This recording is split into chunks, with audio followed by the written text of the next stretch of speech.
ഈ ഐറ്റം നിങ്ങൾ കണ്ട് നിങ്ങൾക്ക് വല്ല പരിചയമുണ്ടോ? ഇത് മരം വെട്ടുന്ന ആൾക്കാർക്ക് വളരെ ഫെമിലിയർ ആയിട്ടുള്ള ഒരു ഐറ്റം ആയിരിക്കും. ഇതാണ് നമ്മുടെ ചൈനീസ് ചേഴ്സിയുടെ ക്ലച്ചാണ് വരുന്നത്. ചില സമയങ്ങളിൽ ഈ മിഷ്യത്തിൻ്റെ ക്ലച്ച് നമ്മൾ ഊരുന്ന സമയത്തോ അല്ലാണ്ടൊക്കെ ഇത് പൊട്ടി പല പീസായിട്ട് പോകാറുണ്ട്. അപ്പോൾ നമുക്കിത് എങ്ങനെ തിരിച്ച് അസംബിൾ ചെയ്യാമെന്നുള്ള ഒരു സിമ്പിൾ മെത്തേഡ് ഞാൻ പറഞ്ഞുതരാം. റിങ്സും ഈ സ്പ്രിങ്ങുമാണ് വേണ്ടത്. നമ്മൾ ഈ സ്പ്രിങ് ആദ്യമേ നമുക്ക് ഇതിൻ്റെ ഉള്ളിൽ ലോക്കാകുന്ന രീതി, അതായത് ഈ അറ്റത്തൊന്നും കൊണ്ടുവന്ന് വെക്കരുത്, ഇങ്ങനെ വെക്കരുത്, ഇതിൻ്റെ ഉള്ളിൽ ലോക്കാകുന്ന രീതിയിൽ ഇങ്ങനെ സെറ്റ് ചെയ്യണം. അതിനുശേഷം ഓരോന്നോരോന്നായിട്ട് നമുക്കിങ്ങനെ ഇതിൻ്റെ അകത്തേക്ക് ഇങ്ങനെ വെച്ച് കൊടുക്കാം.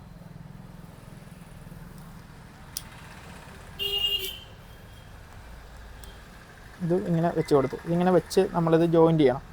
അതിനുശേഷം നമുക്ക് വേണ്ടതെന്ന് വെച്ചിട്ടുണ്ടെങ്കിൽ മൈനസിൻ്റെ 2 സ്ക്രൂ ഡ്രൈവറാണ് വേണ്ടത്. ഇത് നമ്മളിങ്ങനെ താഴത്ത് വെക്കണം. അതിനുശേഷം ഈ സ്പെയർ ഇതിങ്ങനെ കറക്റ്റ് ഈ പൊസിഷനിൽ തരുന്ന രീതിയിൽ തന്നെ വെക്കണം. അതിനുശേഷം നമ്മൾ ഈ തള്ളവെല്ല് കൊണ്ട് ഇന്ന് സപ്പോർട്ട് ചെയ്ത് കൊടുത്തേക്കണം കാലിൻ്റെ. അതിനുശേഷം ഈ 2 മൈനസിൻ്റെ സ്ക്രൂ ഡ്രൈവർ എടുക്കുക. ഇതിങ്ങനെ സപ്പോർട്ട് ചെയ്യാണ്ട് ഇങ്ങനെ വലിക്കുക.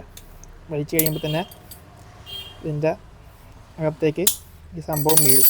അപ്പോൾ നമുക്ക് വളരെ നിസ്സാരമായിട്ട് ഈ ക്ലച്ച് തിരിച്ച് അസംബിൾ ചെയ്യാൻ പറ്റുന്നതാണ്.